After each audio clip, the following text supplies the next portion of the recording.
Hello, everyone. Welcome to the unofficial Unreal Engine podcast, where we talk about Unreal Engine and lots and lots and lots of butter. We're your hosts. My name's Alex. My name's Jacob. And today we're really just catching up. We have a ton of stuff. Alex and I have really only, we've purposely not recapped any of it, honestly, just for the content. But we had a few eventful weeks here. Alex, do you want to kind of sum that up?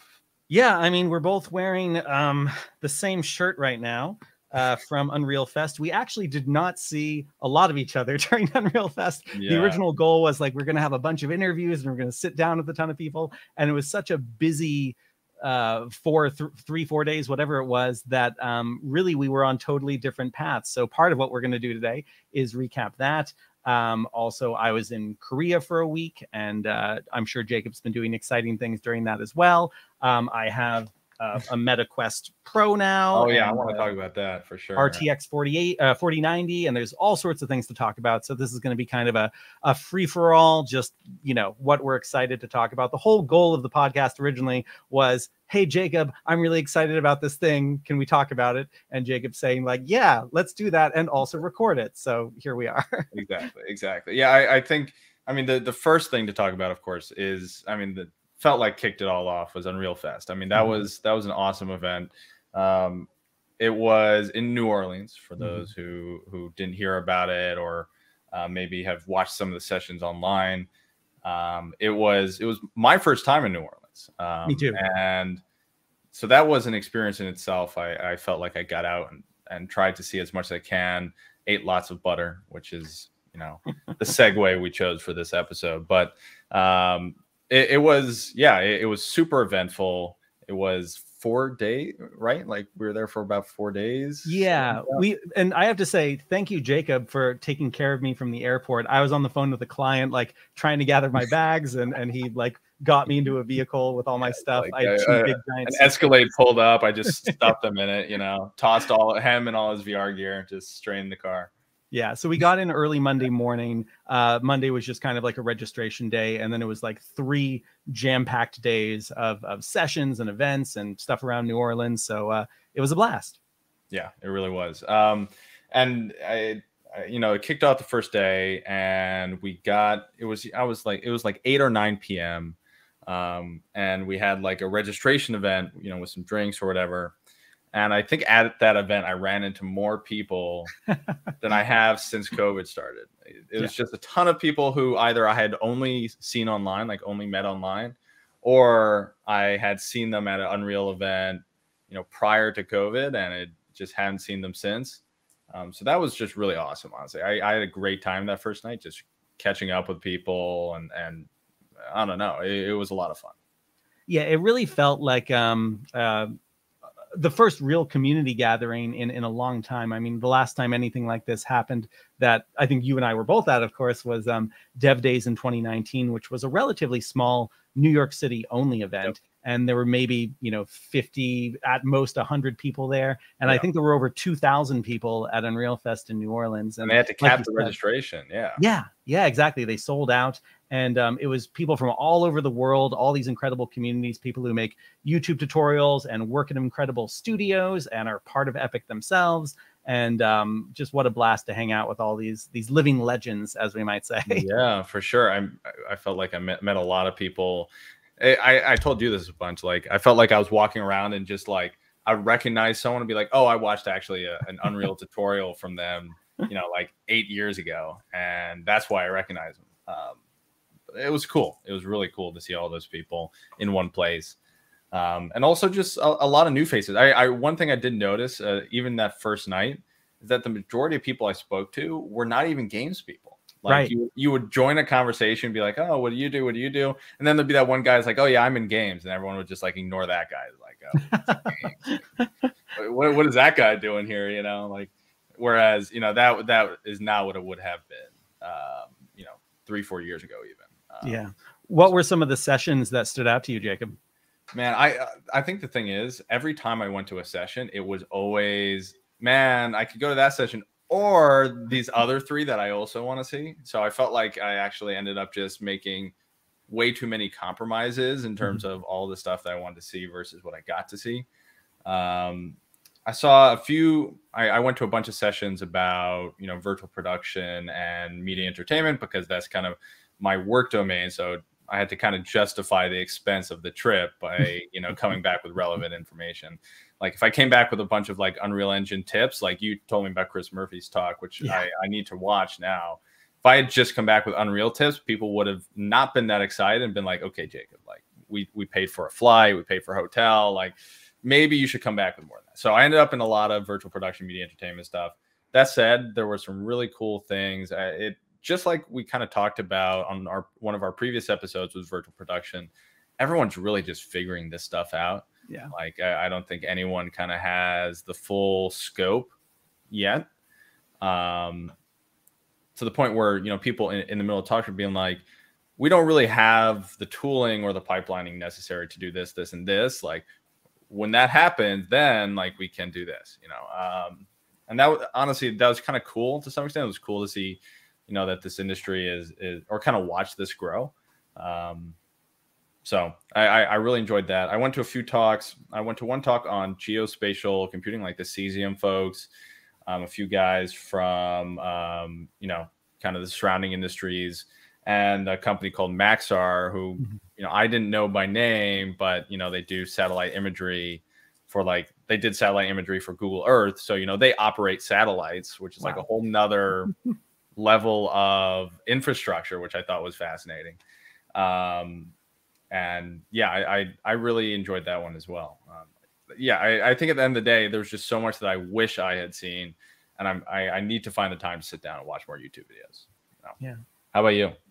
Oh, I'm embarrassed to say this, but I should say it. First time I'm saying this out loud. I didn't go to any talks. Oh, you didn't go to one? Wow, that's one. What I did end up doing was I kind of boxed myself into a corner by volunteering to be an assistant for almost all the labs. Like throughout the 3 days, there were labs happening all the time. And I knew the labs were the only things that wouldn't be recorded. They were these live like sessions with about 30 minutes. And anyone who is coming into Unrealfest as a speaker through, you know, a more internal part of Epic Games wasn't given a chance to sign up for any of those. And I was like, oh, I wanted to go to the pixel streaming one and the stuff on the collaborative viewer template, all these different sessions. And ultimately, I saw when they asked for volunteers that was a way that I could get into all those sessions. But it meant that my days were just full of helping out with the labs. And in some cases, it's like, oh, I don't actually know that topic very well. If I'm going to be helping out people in the room on it, I should probably learn a little more about that. But the nice thing, I think, that came out of both being a speaker and then being so involved with the labs was getting the blue shirt that anyone who is watching the video can see. This blue shirt is not like an indicator of like internal representative of Epic. It just meant like, you know, someone who is at Unrealfest who needs to be able to get wherever they need to go, isn't going to need to wait in line, just can get into whatever room they need to for tech checks and all that. Jacob, how did you end up with a blue shirt? That's the question, right? How do I have a blue shirt?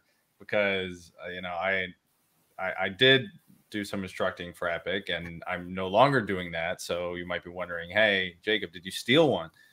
Well, kind of, but you know, Alex was TAing all these sessions, and I guess you ran into some issue. You had a call or something. Yeah. And I don't know who you asked, but they let me sub in as a TA for one of the courses with Ed Bennett.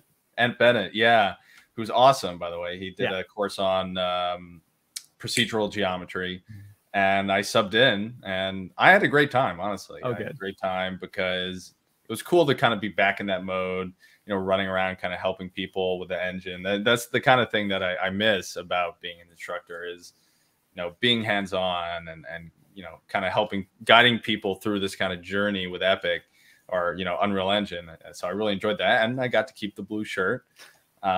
They still stopped me at the border, so to speak. You know, there was another two levels. Yeah. So like there was a bottom level, then there was a second level where all the like talks were, then there was a top level with the hands-on lessons. And to get to the top level, because all the hands-on courses you had to like reserve a space at, you couldn't go up unless you were registered for it, right? So I got to the top and I was like, oh, I'm TAing a course. You know, I have the blue shirt. You know, I ran down. They were very nice at the desk downstairs. They're like, we're going to take you on your word, which was very nice. They didn't have to do that. And then I got up and they said, no, your pass still says attendee. We can't let you up. So Alex had to come save me. But that is how I got the blue shirt. And I made sure to kind of let everyone know that I had a blue shirt after that. You know, I kind of had to make sure everyone was aware that I had joined, you know, the upper echelon of Unrealfest attendees. But yeah, I had a great time. I had a really great time. I'm sad to hear that you didn't get to any talks though.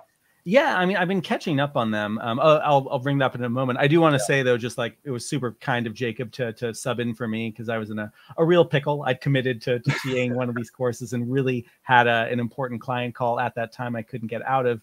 And so they were frantically trying to find someone else who could sub in, but we were pretty stretched thin. And so I was like, look, Jacob, he's an Unreal Engine authorized instructor. You know, he's good people. I can vouch for him. And eventually we did get all the proper approvals for him coming in. So it all worked out great.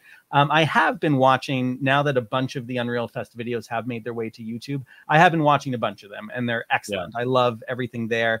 And I could recommend a whole bunch of different ones based on different industries people are interested in. But certainly the one that's just a great catch-all for everyone that Jacob already alluded to comes from our good friend Chris Murphy, who I got to meet for the first time over there. And yes, the talk is called 35 UE5 features you probably don't know about. Yeah. And there's probably actually like 75. And it's just like rapid fire. It's 50 minutes of like this feature, this feature, this feature. Yeah. And I knew maybe like 20% of them, but then the rest was like, holy cow, that would have saved me so much time. There's a few of these videos on YouTube of like the evangelist team just going out and it'll just blow your, if you're like a dedicated Unreal Engine user, it'll just be like 45 minutes of you sitting there being like, you know, with your jaw dropped, like I had no clue. Like it's just totally not obvious that you can do these things. And Chris Murphy's awesome. Yeah, I got to chat with him a little bit, and he was saying that with that presentation, he had a hard time because he's usually used to being very hands-on.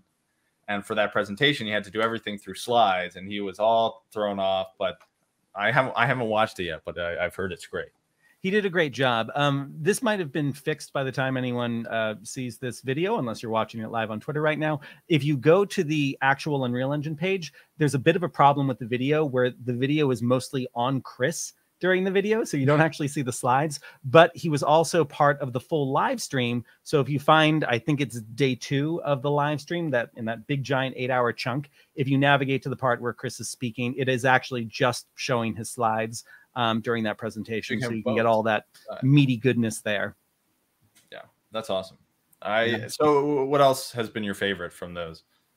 I mean, I could mention a bunch, but I'm afraid it's going to be too nitty gritty. I mean, I can say, by the way, that I really was hoping there'd be more VR content at Unrealfest. The collaborative viewer template was a lab that I was originally going to give. I handed it off to Simon Blakeney, who's a wonderful technical account manager over there. So we did a little bit of VR stuff as part of that lab. I know there was an AR talk that I haven't gotten a chance to check out yet.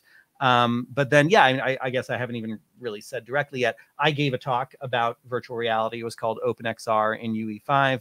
And certainly between all the labs I was TAing and preparing for that 2-hour talk, which was like a giant marathon of speaking, there was just not a lot of time for me to like sit down and relax and enjoy everyone else's presentations. So that's another reason why I was a little too busy during the week. Yeah, your talk was great. I only got to the first half because I ran right after lunch because I was like I was exhausted by the time we got to that last day, and I had to like run to like see someone off. But man, I really enjoyed the first half, and it seemed like everyone was super excited to like have a VR talk. Like people were like, "Where's the VR content?" And I'm happy that you kind of got to fill that role and be the VR guy at Unrealfest.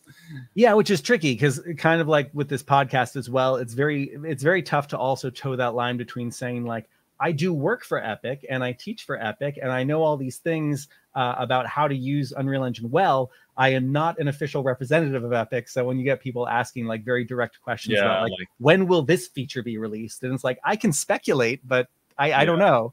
So it's tough to remind people that like I'm just a fan of the engine, just like you. Yeah. But the talk did go very well. In the second half in particular, we really dove deep into some things I didn't expect to, like the new enhanced input system, which is a wonderful new way of, especially if you want to migrate your inputs from one Unreal Engine project to another. They're all .u asset files now. So you're no longer going into an ini file and like modifying all the text there and like, oh, I want to keep these inputs, but add these other new ones. You can just be like, hey, I'm migrating this one blueprint. As part of this blueprint, there's a whole bunch of inputs, and those are all UAsset files, and they'll all come along with it. And that's really nice. Yeah, that's awesome. Honestly, I haven't like had a chance to dive into that, but I there's so much that I was like, oh man, I wish, like, I want to get into that. I want to try that. Oh man. Yeah. But that talk has not been posted yet. I heard they're releasing the talks in order, and I was the very last session as part of a very weird time slot because my talk was an hour and then a lunch break and then the other hour and then Unrealfest was over, which actually worked out well because I just stayed in my room for another hour and a half after that and gave demos, and then got taken to a secret demo. Someone actually pulled me into the Hilton Hotel later and showed me something that blew my mind. Really? And I hope that we get to talk about it on a future episode of the podcast. But that was like a really nice treat. I got to have this secret demo and then like rushed off to the airport and then just had that to think about on my my way to Korea. Wow, yeah, that's a real like tease, man. I want to hear about that. Yeah, that sounds cool. Yeah, that was really man. Where do I get dragged into? That sounds awesome. Anyways, I guess so what else did you do in New Orleans? I saw you the first night. Yeah. What else did you get up to? There was a really nice little partner mixer, just a whole bunch of Unreal people that I've become a fan of over the past few years. There's one guy named Arturo Brena, I think is his last name. He runs a really cool studio in New York as well. I saw him for the first time because he was giving a talk during an Unreal Engine broadcast event I was teaching at a few months ago. And he's one of these people that's still fairly new to Unreal Engine, but really dove in. He had a film called Thief that he made as part of the fellowship, and he was showing that at Unrealfest. And my kids love his little short film, and we've been talking for a while about what makes it special. So he's a very cool guy because his background is primarily broadcast, and he's coming into Unreal Engine from that. And he's interested in making more cinematic experiences, more hands-on and virtual reality and interactive. And then I'm coming more from that world, and I'm looking at a lot of the content I'm doing and also saying like, hey, it would kind of be nice if this could be more cinematic, and wouldn't it be nice to have like live streams that look great in addition to the more virtual reality / interactive versions. So we've been having these really nice conversations over the past couple months. We also keep seeing each other at different events, SIGGRAPH and AWE and what have you. So that's been a really fun discussion, and just goes back to what you're saying, Jacob, about like the breadth of people who are at Unrealfest, because I think one of the reasons why it's such a wonderful community is everyone has a certain level of humbleness, because everyone is still kind of a beginner to this engine. It's so hard to ever be a quote unquote expert because there's so many features and they're evolving all the time and things are getting better and there's new ways to do things. And so just to be able to talk to anyone that is exploring the engine and can talk about their background and what they were doing before Unreal Engine is always super exciting. And there's so many people that I would love to work with or just talk more or bring on our podcast here. So 100%. I spent some time with the folks at TensorWorks who are based in Australia. So they came all the way to the US for the conference, and that was really awesome. I'm hoping they'll come on the podcast at some point. But I ended up spending a lot of the evenings with them and some of the other cloud folks, just kind of having a good time. I saw some awesome music. We ran into the lead audio engineer. What's his name? It's like Aaron, or man, this is gonna kill me. We ran into him at a jazz club downtown at 11 p.m. and we ended up striking up a conversation about audio and Unreal Engine, like in this jazz club, which was just awesome, right? Like that's the best possible scenario, right? You walk into a club, you have a drink, you listen to some awesome music, and then you can just talk about Unreal, like what else? I also ended up in a jazz club, and what a awesome part of New Orleans, just the music out there and the food. Yeah, I wish I got to spend more time in the city, because I was mostly just in the convention hall and then like little tiny things out at night. I'm also embarrassed to say I missed the big Mardi Gras-esque parade. Yeah. What you had something to do on a deadline or something? That was the yeah. for my talk, and I hadn't done nearly as much work on it as I had planned on doing by that point. So I was like, I don't deserve the festivities right now. I have to put my head down and get this done. It was a good time. It was a good time. Yeah. You know, it's so Fortnite money is good money. You know, that's the thing. It's like it's always going to be big. It's going to be a ton of nerds, and it's always a good time. It's always a good time.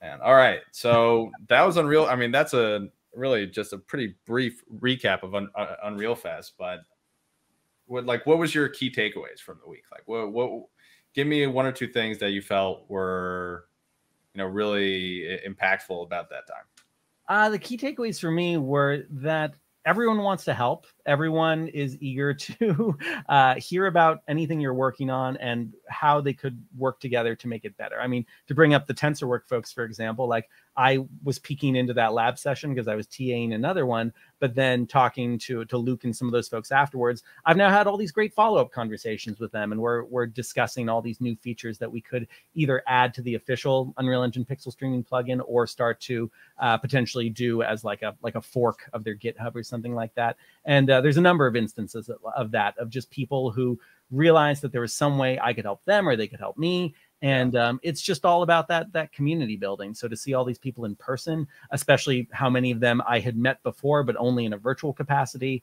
You know, I'm someone who's a big fan of virtual reality, but there's nothing that quite replaces those face-to-face meetings. So that was really quite lovely to me. I also want to give one more shout out to the Corys, Corey Straussberger from Kite and Lightning, and Corey Williams, who's an OG YouTube star, both of whom are doing really exciting work with virtual production and digital humans. And, you know, Corey Straussberger was recently featured on an Unreal Engine case study for his YouTube series Xanadu, which is a breathtaking feat of one man doing every part of like a digital short kind of thing, episode after episode.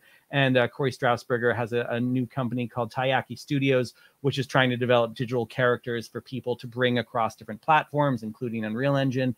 And the efforts that I've seen both of them putting into showing what's possible with a small budget, or, you know, one person on a team or a very small team to generate really compelling content is just so exciting to me. For anyone that has storytelling ambitions, to start to see Unreal Engine as a one-stop shop for expressing yourself in whatever crazy, wacky way you might see fit.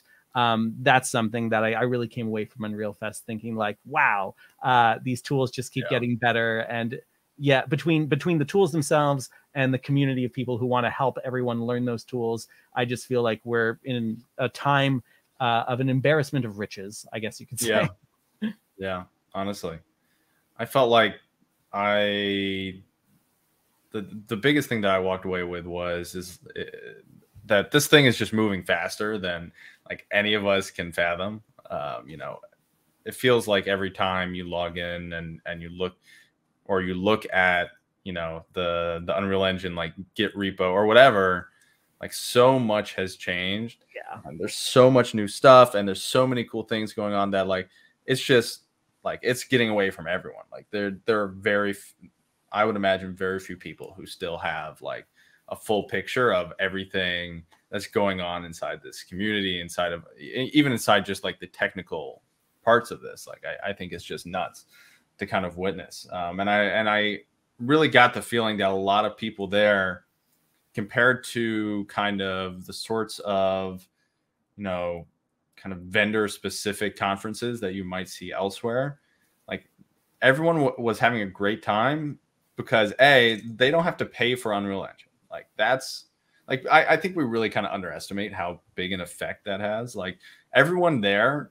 is choosing to use Unreal Engine because they like it, you know, whether or not they can afford it, you know, maybe they're starting a business based on it. It doesn't matter. Like everyone there enjoys working in this tool, and no one like it wasn't like gate kept, you know, like anyone can kind of participate. And that's a huge deal, because then you just see all sorts of interesting people, and like you get a chance to just, this thing just accelerates in a crazy way, which I think is one of the brilliant things that, you know, Epic did with Unreal Engine. Just the fact that they made that commitment and have kept to it is huge. I think the other big thing is that, you know, like I said at the beginning, and like we mentioned a couple of times, that Unreal Engine is like, it's not it's calling it a game engine and kind of bucketing it to games is funny now, right? Like, because it's really so much more than that. Like there's,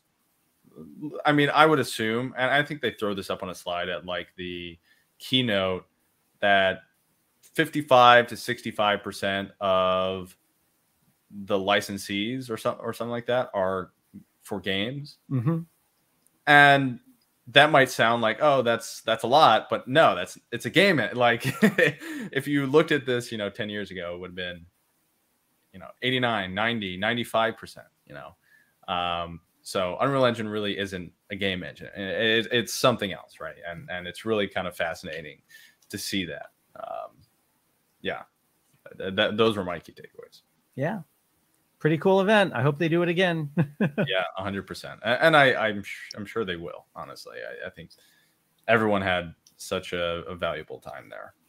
One funny quick last observation about everyone on the staff and speaker side was the frantic holy cow, Unreal Engine Preview 1 just dropped.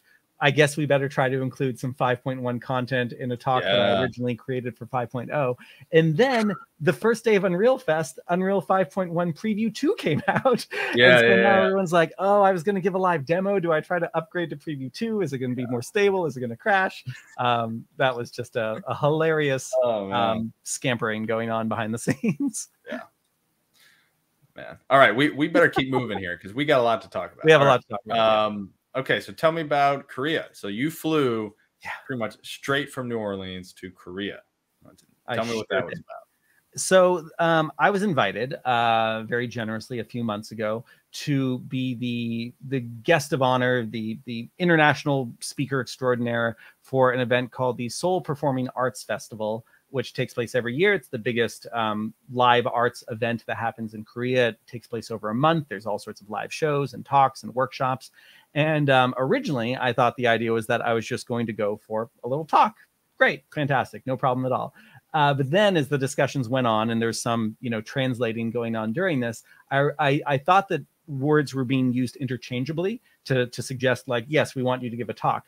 What I eventually realized is there were actually 3 things they wanted me to do: give an hour-and-a-half long talk with 30 minutes of Q&A, give a big demo showcase of a bunch of the, you know, Unreal Engine VR projects with live event theater stuff going on in them, and then also give a 2-day workshop in using Unreal Engine for performing arts, which was quite the task, especially because since I was there as Alex Coulomb and Agile Lens, and not as Alex Coulomb, Unreal Engine authorized instructor, I couldn't use any of the training content as part of that 2-day workshop that I had developed as part of the work I do for Epic. So it was a very frantic, like on the plane, trying to decide if I was going to fall asleep or work on all the different content that needed to happen there. We were also trying to figure out if we were going to use some cloud streaming through Jacob's company CoreWeave, because we knew that it could work okay in terms of if the internet was fast enough in Korea, we could hit like our New York servers and have something going on, but we weren't sure if we had people in VR, if the latency would be too much. But we did find in the end that while VR was a little bit tricky, we were able to get away with pixel streaming through a browser, and that all worked out really well. But the short version is that I was there for 8 days, and for 3 of those days, I have almost no memory of what was going on, because every second of the day was planned, and I had a translator the whole time. And as anyone who's ever spent any time with me or listened to this podcast knows, I have a tendency to speak very fast because I get very excited and very enthusiastic. And I was painstakingly speaking as slow as I possibly could. So my poor translator didn't have a conniption trying to keep up with me. So it's funny because like the talk I gave that was an hour and a half long, probably would have been like a 40-minute talk if I was speaking at my normal speed. But I was there like pausing between each word, giving an extra pause after each sentence. Yeah. And it was painful for the keynote. When I was giving the workshops, it wasn't actually so bad. I thought that actually worked out really well because the pauses that I had to give after like, okay, everyone, open up a blueprint, create a new custom event called dampen camera, whatever. The pause that I would take there to let the translator do their work was actually great because it helped pace everyone as they went through creating everything. And during the workshops, we talked about the remote control API, virtual reality template, the collaborative viewer template, because that's a great out-of-the-box multiplayer solution. We talked about metahumans. We showed, or I showed everyone how they could scan someone and then bring that into MetaHuman Creator through Mesh to MetaHuman, the plugin, and then start controlling that with Live Link Face. So I tried to give like a nice smorgasbord of all these different workflows of how Unreal Engine could be used in different contexts. And what was nice, because some Unreal Engine users there were more advanced than others, I would be giving these lessons, but then every 30 minutes or so, I would take a pause and go around the room and check in with everyone. And I made it very clear, like, if what I'm teaching right now isn't super relevant to the work you're doing, work on your own thing, and then we'll talk about that. So it was about 50-50. About half of everyone who I spoke to had questions about what I was showing on screen and wanted to understand that better. The other 50% were like, hey, I'm trying to make this live performance cat, dog, rabbit experience. Do you have any idea why my animation blueprint isn't behaving the way I think it should? And so I would just kind of, you know, sit down. That's tough. That's tough to pick up people's projects though, right? Like, yeah. But, you know, I kind of love that too. Like for, you know, the Unreal authorized instructor program with instructor-led training, you know, we have all these courses that we teach, but then also we do these Q&A sessions. And the Q&A sessions are terrifying and really fun because they're unstructured. It's kind of just, you know, people come into their questions and just ask them. And then for 2 hours, you're just doing your best to respond and saying like, oh, I really don't know the answer to that, but like, I'll try to get back to you. Or you're saying, I really don't know the answer to that, but let's see if we can solve it together right now in the moment, which is always a fun challenge. Like, you know, at what point are you showing a good process for troubleshooting and trial and error? Yeah. And at what point is it like, okay, we just worked on this for 30 minutes and got nowhere, we need to move on? Yeah, that I remember when I was teaching courses, like, I mean, because I taught a lot of courses on blueprints, like occasionally you're going to hit a point while you're presenting, usually, where it's like, something's not working. I don't know why. And like, I always had a backup project on my computer. You know, that's the classic thing, right? You save off a copy at different stages so that if you fuck up, you know, you can just kind of get to that next checkpoint. But I would try and on the fly kind of evaluate and be like, okay, like, what can I do to troubleshoot? Like, how can I kind of teach them good practices? Because there are a lot of troubleshooting tips or you know, tools built into Unreal with like the debugger system and you know, kind of doing step throughs and stuff like that. And it's a pretty powerful system that people just don't know how to use because it's easier just to print to the screen, right? Like, it's just easier. But, you know, every once in a while, you know, be like, okay, I'm going to try and go through this. 15, 20 minutes later, we make it. And then I would almost always get a comment of like, I'm so glad you walked through that. Like, that's going to save me so much time next time I run into an issue. So I think if you can do that, like, that's always going to kind of pay off for everyone, honestly. Like, you get to kind of refine the practice of troubleshooting while also teaching someone else, like, what your mental thought process is of getting through an issue. Right. Yeah. Something else that was cool about some of the attendees of the workshop was some of them were, you know, just starting out in Unreal Engine for the first time. Some of them had been doing it for 7 or 8 years, like longer than me. And some of them were trying to understand how they could use Unreal Engine as in terms of budgeting for like a very large project and hiring people. So I had one choreographer coming to speak to me afterwards about a dance piece they're putting together, and they were trying to wrap their head around the costs they should budget for, you know, doing the thing they wanted to do. And I was throwing out some numbers thinking like, oh, you know, I know how tough it is in the arts, like budgets are always low and tight. And she's like, oh, what you're saying is very inexpensive. And I was like, oh, well, ideally it would be, 3 times the number I just said. She said, that is still very inexpensive. And I'm like, oh my God. Like, hire me. Yeah. Dance piece. Yeah. It's nice to imagine that Unreal Engine could start to be used in very high production value, performance art, as I don't think is happening very much right now. The closest thing you might see is like a live concert, but dance, theater, things like that tend not to have that happening as much. So it's cool to think there could be more of that on its way.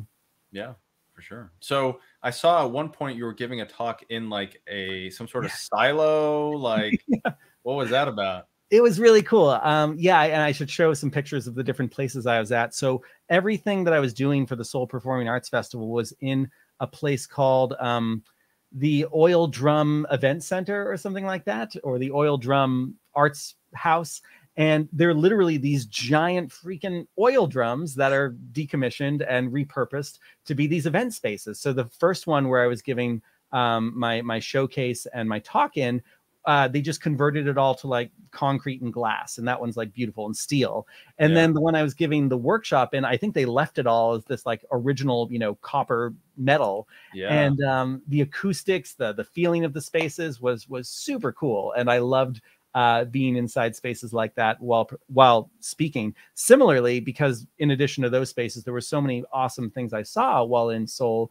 I found that less so than trying to take pictures of things, I was using apps on my phone like Reality Capture and Polycam and Sitescape, and actually creating, digital twins of as much as I could. I went to visit Lotte Concert Hall, which was actually the very first theater I worked on. And Lotte Concert Hall is right next to this giant shopping complex and Lotte Tower, which is the 5th tallest building in the world. And in the shopping complex, they had like a Studio Ghibli store with like a Totoro cat bus and all that. So there's so many things where it's like, okay, I'll take a picture, but then I'll spend like 2 extra minutes just walking around this thing and scanning it. And then I did a lot of that before I was done teaching my workshop. So then the next day I came into the workshop and I'd inserted all these things from like the Korean Contemporary Art Museum and things I saw on the street and this 2,000-year-old palace. And I put all that in Unreal Engine and then let people like walk around in VR and see this mishmash of all these different parts of the city, which really blew people away. And also I think just created a very nice capstone of my trip. Yeah, that's like a good souvenir, right? Have you seen the stuff that like Luma AI is doing? Yes, I tried to use Luma AI while over there. I could never quite get the number of like circulations around something as it wanted, but I really want to play with it more. It seems super cool. Have you? I have not tried it yet. I think it's very cool. The results I've seen have been really interesting. Obviously, like you feel like you're always getting something that's cherry picked when it comes to scanning. Like scanning is tough. But it's the results I have seen like have handled things that other things have not, like glass. And one I saw one capture of like a fire, like a fire pit, people standing around it, which usually would be nonsense, right? You would get a scan and it'd probably be some huge blown out blob in the center, because a fire just emits ton of light of all spectrum, and it's just gonna mess with anything, right?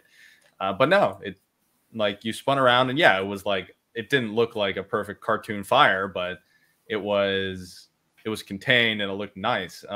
So I've been very impressed with the results I've been seeing there. But and there's just so many cool projects kind of like that, AI enabled everything, that I think is fascinating.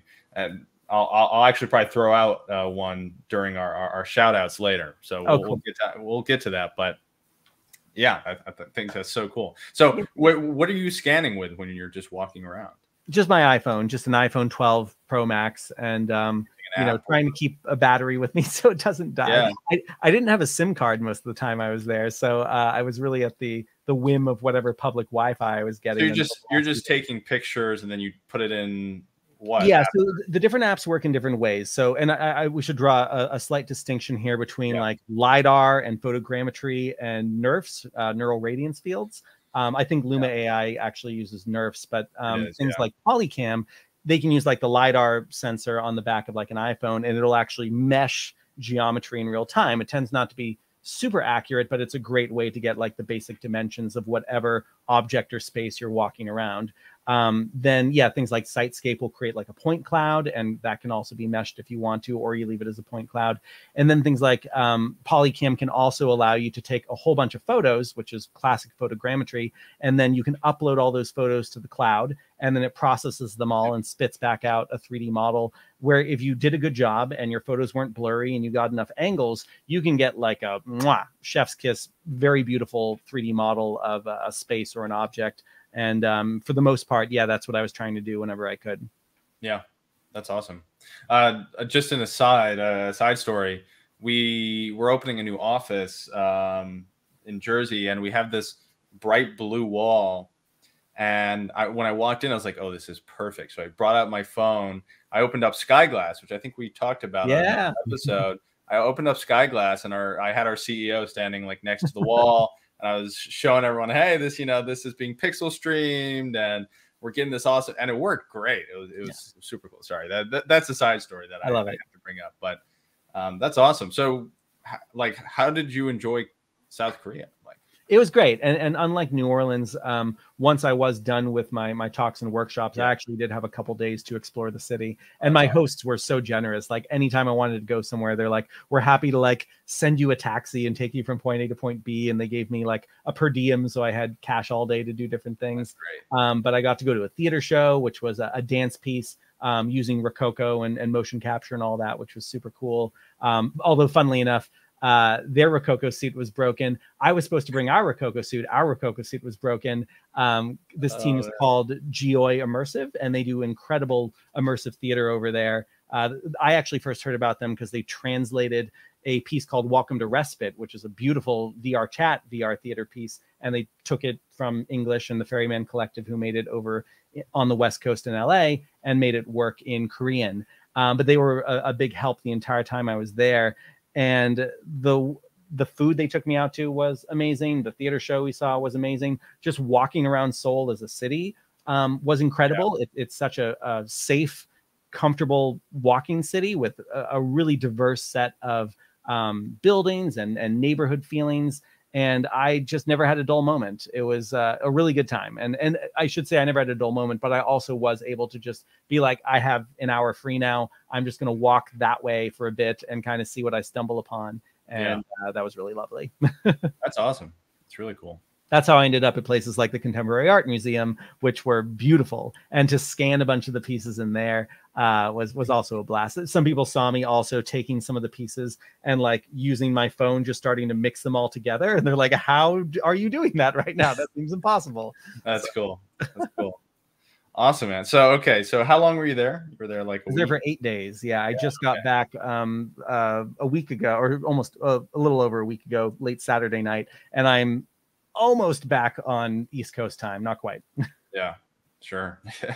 Oh, I forgot to mention, by the way, when we were talking about, because I was about to segue to something else, but I realized I forgot to bring up about Unrealfest is that I tried Tilt 5. Ah, good. And it was awesome. It was I hadn't you had told me about it, and you know, you kind of sung its praises, and I was excited to see it, and it was awesome. Like I want one, right? Like I definitely want one.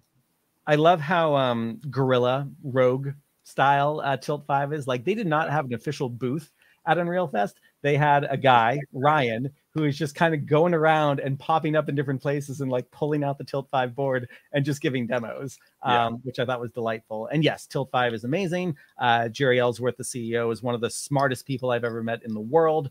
The Unreal Engine plugin recently came out. I'm fortunate. I've been beta testing it for a little while, and it is so plug and play. Like you drop the plugin in your Unreal Engine project, you open it up, your Tilt 5 acts the same way VR Preview does, and you can just see whatever's going on in your scene happening now on the board in front of you. It's a really cool device and experience for augmented reality at a much wider field of view than what you would get with Magic Leap or HoloLens. Wider field of view, and I really did not count on how big a deal it would be just to have natural occlusion with my hands. Yes, you like that's one of the things, like in VR you struggle to do that in pretty much every case. Like it's an extremely complicated problem.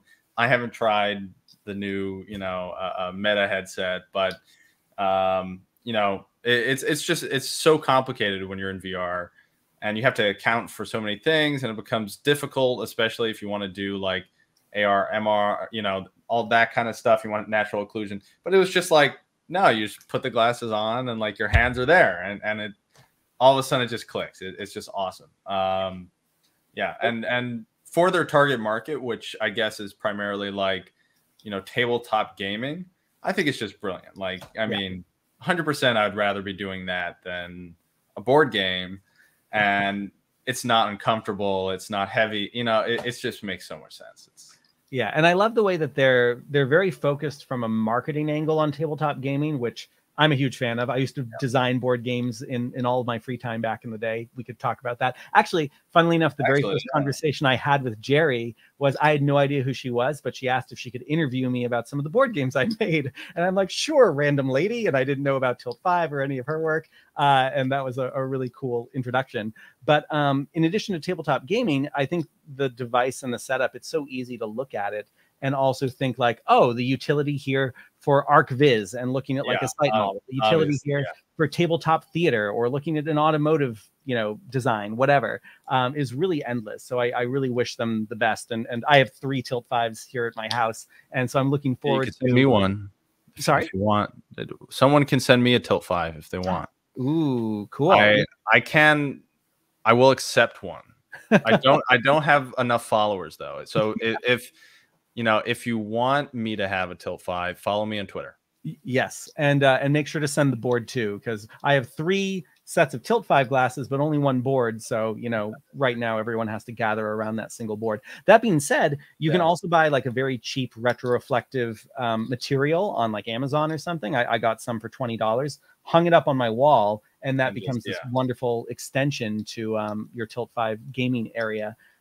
Which, by the way, just to really quickly, what Jacob was saying about occlusion, the way hand occlusion works is because projectors are coming out of the Tilt 5 and they need to hit this surface in order to be displayed. So since your hand probably is not retroreflective, it just naturally blocks that view. And it's just, there's your hands and there's the digital content behind it. It's so natural and doesn't take any extra processing power. So super cool. It makes so much sense. It just makes so much sense. Yeah. and yeah, it's such a clever invention. Like retro reflectivity, to think of using that, like, that's so cool.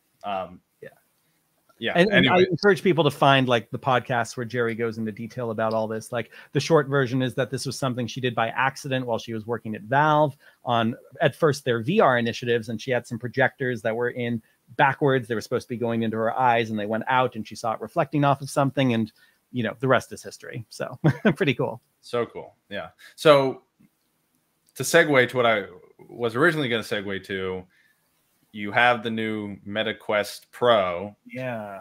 I'm very jealous of this also. Alex has all the cool toys. All the cool toys. Yeah, these controllers are great. They feel excellent. They're the most ergonomic VR controllers I've ever had. And they have like a little pen tip. This little part here can twist off. I was very intrigued if it like actually made sense to use. I didn't think it would, but it actually feels like a big black magic marker version of like a Wacom, because it's pressure sensitive. And basically, once you have the pen tip in there, you don't have to worry about pressing any triggers or anything like that. You can just press on a table and start to draw in virtual reality or mixed reality, where you still see the real world. And it feels really good. My 5-year-old made like a beautiful giant painting tonight in Gravity Sketch. That's awesome. And my favorite thing to do is to take those kinds of concept drawings, Tilt Brush, Gravity Sketch, etc., and then bring that into Unreal Engine, and it becomes kind of like 3D trace paper for then deciding what the more refined version will be. Yeah.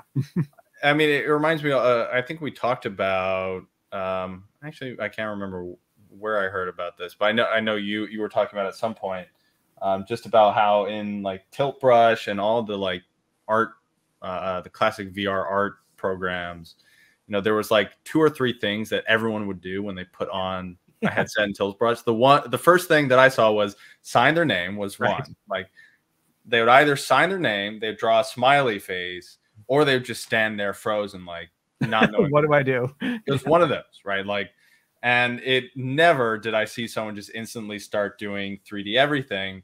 So I'm wondering if like this kind of interaction where, you know, you have a pencil, something that you understand, and someone can just start using that if they see that as a way of kind of introducing people to VR in a way that makes more sense than Tilt Brush. Like for some people, paying $20 for Tilt Brush and then standing there and not really realizing the potential of it, unless there's someone to guide you, you know, that's tricky. Versus like, if it comes with a little accessory, you put it on, you start drawing, you start writing, at some point you're going to lift it up and you'll discover like, oh man, this is all this can do. I think that's really cool.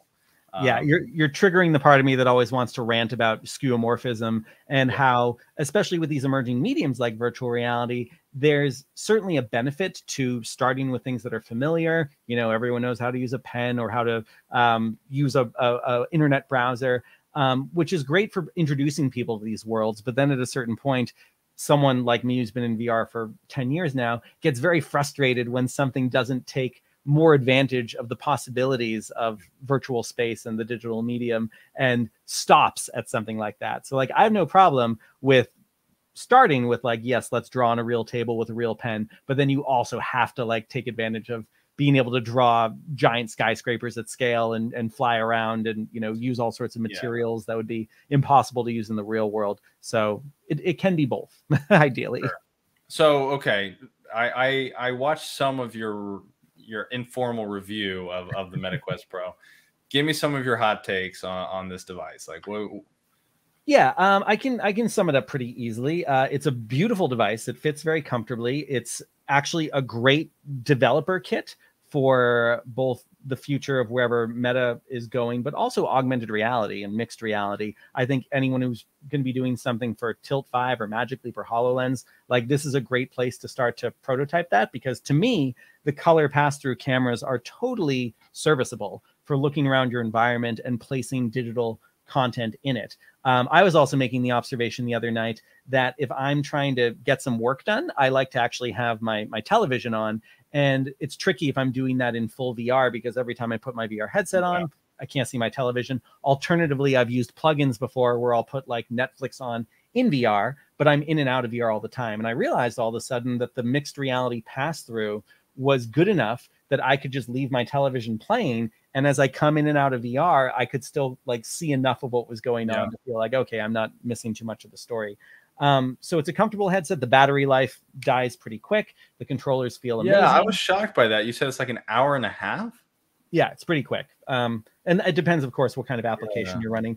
But the reason I have this, the main reason I got this is because some of those in our audience might know that I'm very excited about the future of metahumans and live performance and theater and all of that. And I wanted to see how well the cameras that we probably can't see that are like on the inside of here, how good of a job they do at capturing your eye tracking and your mouth tracking to translate that to a metahuman. And the answer is, at the moment, there is no effort coming from Meta at all to make this work with a metahuman. There is an Unreal Engine sample project that requires the source build of Unreal 4.27, and there's something called the Movement SDK, which is different from the Meta Avatar SDK.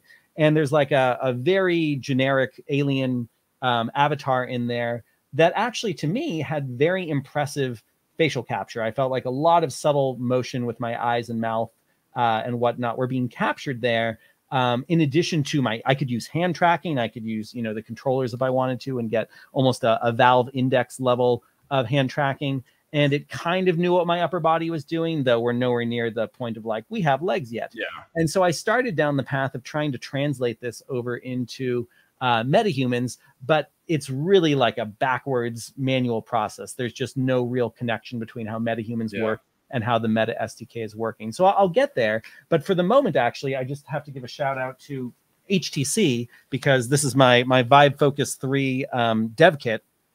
And this also has like eye trackers and a little mouth tracker there. And this one actually is set up to work really well with metahumans, and it goes through LiveLink, and LiveLink is much easier to broadcast, say, in a theater event to many, many people. So for some stuff that I've got coming up in the next couple months, I was thinking I might be using the MetaQuest Pro, and I might actually be using the Vive Focus 3. So we'll see how that goes. The Vive Focus 3 was a cool device. I got to try it once. I thought it was pretty nice. it didn't get the attention, obviously, that Meta did, but it really just seems Meta has dropped the ball on so much. And it's just shocking to me, honestly. I mean, the device seems really cool. Like, what Meta has always done really well is their hardware. You know, the physical hardware is awesome. Like, they've done an exceptional job. The stuff that they do with like AI, you know, inside out tracking and all that, obviously has been a game changer for VR, you know, consistently. But like back in the day, it felt like they were very tightly coupled with the community of developers inside of Unreal and Unity, and whereas I have not gotten that impression more recently, or at least it seems that, like, I mean, most of the folks that I knew there aren't there anymore. So maybe, I mean, I'm sure that's part of it.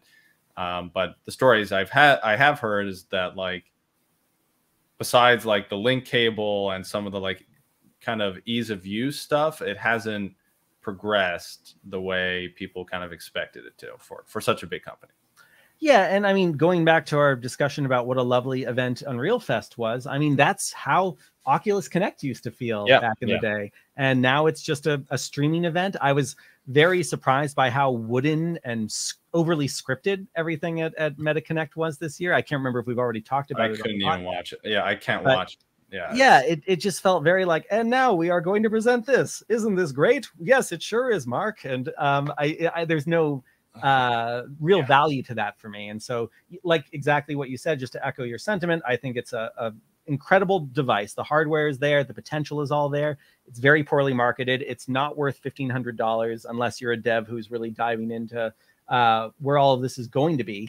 I think the MetaQuest 2 Pro or MetaQuest Pro 2 will be a bit of a game changer, especially because by that point they'll be using an actually new mobile chipset. Right now it's using the Qualcomm Snapdragon XR2 Plus, which is actually, as far as I know, exactly the same chip as before with the Quest 2. It's just like overclocked or probably more power. Yeah. Probably why it dies so fast. RAM. Yeah, that was my like, you know, it's not that much more powerful. The resolution in the headset is like pretty much the same if you're just doing regular VR. But the whole, I could rant about this for a while, and people can read my Twitter thread, but I was baffled by the onboarding. The onboarding made it not clear at all what I was supposed to be using this headset for. Like, the first thing that popped up was like, do you want to install all your games? And it's like, I thought this is supposed to be for like work and mixed reality, and you're presenting me with like all my VR games right off the bat. So, you know, that's a longer discussion. I wanted to call quick attention to this device that also recently came out from Vive. I've been using this with the Vive Focus 3. This is a wrist tracker. And on the one hand, this helps with things like occlusion if you are having your hands like pass over each other, which can be a problem traditionally in hand tracking applications. But it can also be used instead of as a wrist tracker. This can be the equivalent of a Vive tracker, where you can map this to anything, a chair or an object, or in like theater design kind of stuff. I've done like a railing. And now the kind of stuff that you used to need base stations and actual Vive trackers for to be able to do, now you can do that in a mobile way. So basically you can have your controllers and your hand tracking and this, which means there's a lot more that can be happening inside a totally standalone device, which wasn't possible before. So I think that's also just an underutilized advantage that Vive has over Meta right now. Man, I hope HTC is giving us an ad spot, man, like that. You've been all over it, but yeah, that's some cool stuff. You get to play with all this really awesome HTC stuff, and I remember I saw a demo a while back of their like virtual production, like Mars, their like box, and that was so cool. I was like, we all need this. Like, it just, even if you're not doing virtual production, you know, just being able to drop in a system, you attach all your sensors, everything. And it just handles all the setup. Like, I would have loved that back when, you know, I was giving demos of the Vive. Yeah. You know, just a drop-in system that handles all that stuff is awesome. But I mean, when you add in like Genlock and all this other cool stuff, man, so cool. They don't get enough attention for all the cool hardware that they're building. At least in the U.S. I don't know how it is overseas, but in the U.S. it doesn't seem like they get the attention that, you know, and maybe that's just part of the VR community right now. But really cool stuff. I remember they came out with the Vive Pro Eye, and like there was no one using it. And I was like, that's so cool. We've all been talking about this. Like, we all want eye tracking. We all want to do foveated rendering and all this other cool stuff. But they were just doing it. And yeah, I don't know. I don't know what that was about.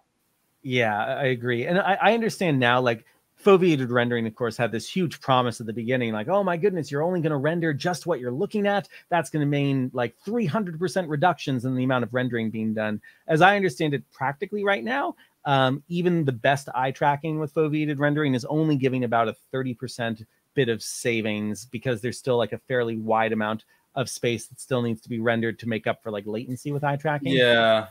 I do want to give a shout out though to on the MetaQuest Pro, Red Matter 2, which like I already had seen Red Matter 1 and thought that was the most beautiful Unreal Engine game on a standalone headset ever.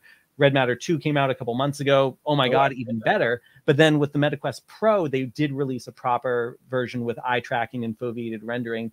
And it's ungodly, like how sharp the materials, the lighting, the textures, even the people inside this experience. I just can't believe this is all being rendered on device. I mean, this is the reason why I'm doing so much with cloud streaming is because I just felt like there's no way you could ever achieve the quality that I was looking for with a standalone device. And the folks at, I think the company's called Vertical Robot, what they've done with Red Matter 2 is absolutely on another level. So I actually never finished the first game. I think I have it.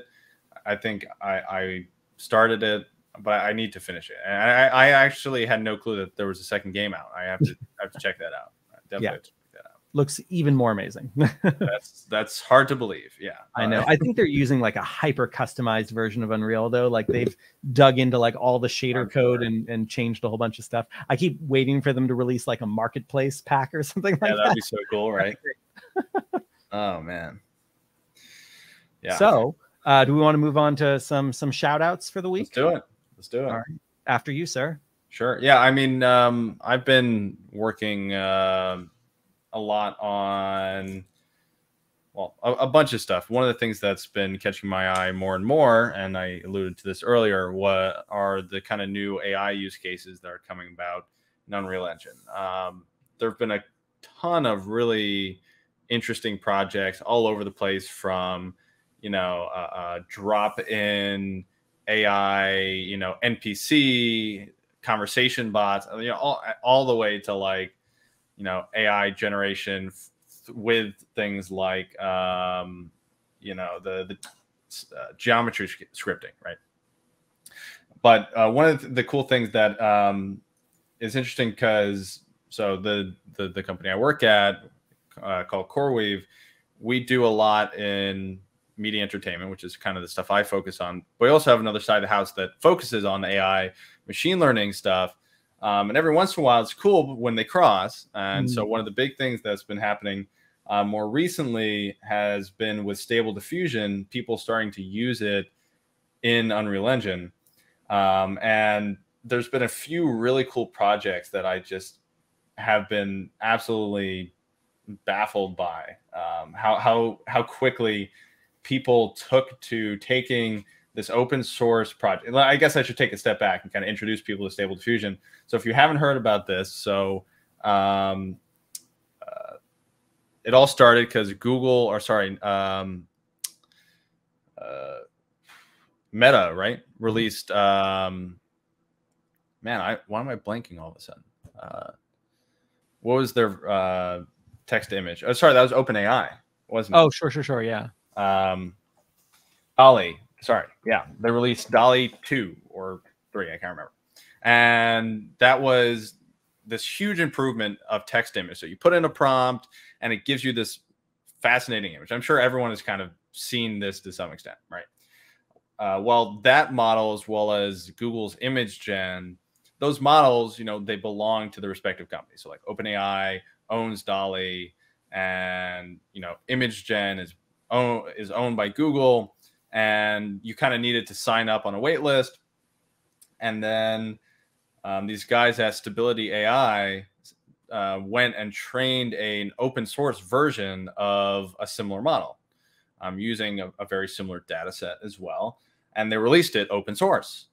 So that anyone could see the weights, they could see how it was trained. Well, maybe not see how it was trained, but like see how the model works and modify it to whatever extent people wanted. And so all of a sudden, people are just showing up, having taken this tool that, you know, seemed like science fiction. All of a sudden, people are just applying it to like everything. And it's been absolutely fascinating. So one of the projects, and I'll throw this in a shout out, is by a guy, Jake Rice, who is an effects, actually a VFX supervisor at Disney, according to his Twitter profile. But he was working on a concept that I was really fascinated with, which is, okay, back in the day when you were making materials for games, especially when you were just learning, it was always, and this was pre-mega scans and pre a lot of this like kind of more kit bashing stuff that I think is actually really awesome today. Like there's no point in going out and building a bunch of materials if you can just like kit bash it from mega scans, in my opinion. But back in the day that didn't exist. So what you would do is you would, if you had like basic Photoshop knowledge, you'd go in and you try your best to like make a texture. And then there was software like Crazy Bump is one that I ran into back in the day that would take that and it would spit out things like normal maps and you know, maybe displacement maps. And it was just using kind of like stupid processing to say, okay, here's the contrast in this image. I'm going to assume that means like a change in depth or, you know, anything like that. But what I've been interested in is, okay, like let's say you have this text to image. What happens if you like feed in a UV map and tell it, I would like a, you know, a surface that is, you know, a moss covered rock.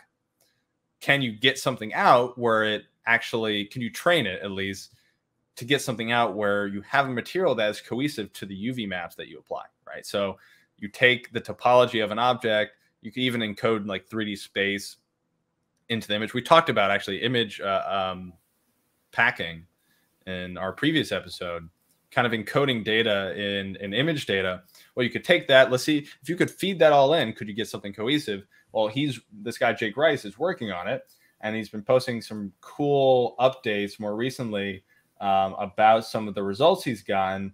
And it's been really exciting. I'm really kind of pumped for when this is a tool, because instead of kind of even going to mega scans and getting something, or maybe you use mega scans as a starter, you then say specifically what you want. Like, okay, I would like a mossy rock with, you know, a smooth velvet texture on top as a, you know, like you could kind of go crazy, and you can even do faces maybe. I don't know, because at the end of the day, like a metahuman, you can unwrap the face into this like ungodly, you know, terrifying UV map, and maybe that works. Like maybe you could train it. And I figured, oh, well, we could probably train this thing on Megascan's data. You know, we could take all the awesome topology and models and everything that, you know, has been, you know, generated and put up for free in Megascans. You could take that, feed it through, and use those as training data. And I really want to do this more, but he's out there actually doing it, and that's really cool to see. So that's my first shout out. I'm going to pull up another one. I'm trying to find a second shout out, but you go ahead while I do that. Sure. Let me do a couple rapid fire. First, in response to what you're talking about, there's a great Unreal Engine plugin called Promethean AI. Comes from a guy named Andrew Maximov, who I met at Total Chaos over in Sofia, Bulgaria back in 2019. Promethean AI is an AI system that allows you to just tell Unreal Engine to make a bedroom of a kid from the 80s who loves, you know, XYZ, and blah, there's an option for that. If you go to the Promethean AI website, there's things like how to build Stranger Things in 15 minutes, and some VR experiences and just all sorts of cool stuff. So check that out. I also want to give a quick shout out to Jonathan Winbrush, who I got to meet at Unrealfest, really excellent Unreal Engine educator. And he right now is doing a series called Unreal Engine 5 in 5 days. And it is an absolutely excellent, like, getting started with Unreal Engine day 1 through 5 just breaking down some of the key things that really anyone might be interested in knowing, and kind of like the tips that Jacob and I were talking about earlier from Chris Murphy.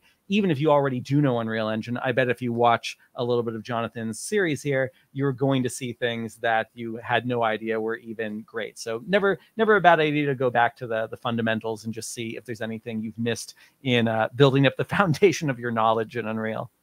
For sure.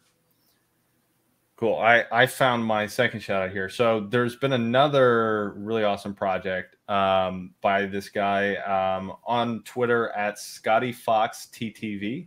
And he's been doing Stable Diffusion VR. So he's been generating 360 mapped images in Stable Diffusion. And he also has a few experiments where he does live diffusion. So you'll be looking around and it will be actively reprocessing your viewpoint.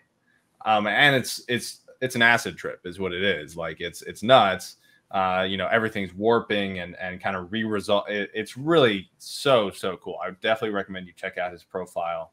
Because it's just fascinating to see, and it's just a huge potential for like just the ability to even prototype a virtual space, in the sense where you have just a rough idea, you want to get some ideas. Like if you could just snap through like a dozen spaces, get an idea for a theme or a layout, like I think that would be an incredible tool.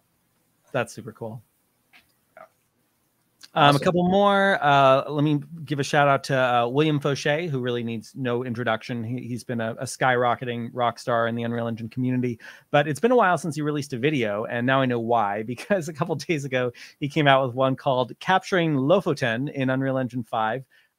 This is a photogrammetry reality capture walkthrough of a very in-depth project he did, actually flying over to I'm trying to remember where he actually went. Maybe it was like Iceland or something like that.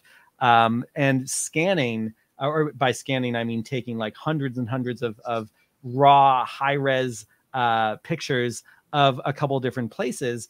And what I love about this video too is he goes through all the mistakes he made, like not having enough SD cards, trying to capture something that was too reflective, realizing that it was too cloudy, or not too cloudy, too sunny, and there were too many shadows to do what he originally wanted to do. So you really get to see his whole process, and the result is still a stunning piece of Unreal Engine cinematography, but it's very cool to understand that it's quite different from what he was originally planning, and that there are all these different steps along the way that he had to go through in order to get that final result. So I really appreciate detailed walkthroughs like that. Again, that's called Capturing Lofoten in Unreal Engine 5. Awesome. How do you spell that word you're saying in the middle? Lofoten. Awesome. Yeah, we'll have it in the description on YouTube. And depending on where you're listening, you could probably find some of that stuff there. For those of you who do listen on a podcast platform, I recommend, if you want to run through these shout outs, you go to YouTube. YouTube just has, the description section is much more conducive for more detail like this. So definitely check it out. And while you're there, subscribe. Yeah, do that. Why not? It doesn't hurt. Awesome. Well, this has been quite the recap. I'm sure there's more that we've just completely forgotten to talk about. Yeah. So many cool features in 5.1 that I didn't even know existed. So many cool things I'm excited for. But, yeah, that's all we can cover in an hour and 13 minutes, apparently. I know. I'll give a shout out to a few things I hope we can cover in the next episode. One is the complete overhaul of media in Unreal Engine 5.1. Yeah. So much easier to deal with videos now. I think that's worth diving into a little more. I also want to talk a little bit more about the looking glass and what a really cool device this is for Unreal Engine 5. My Unreal Engine, or my Unrealfest talk, will hopefully be out by the next time we do an episode. So I'd love to be able to point people to that. It will be on the Unreal Engine YouTube channel. Also this week, I managed to procure an RTX 4090 and an RTX A6000. I thought it was going to be an RTX 6000 with the Ada Lovelace architecture. It's a regular RTX A6000. Oh, I didn't know And I'm that. going to be installing both of those in my office in New York City and running a bunch of tests in Unreal Engine and VR. So I'm sure we'll have something fun to talk about there. Yeah, you're just gonna hear me being salty because I want one. Awesome. Yeah, you can come to my office, Jacob. Yeah, it kind of sounds like I kind of need to. I got to try out all this stuff.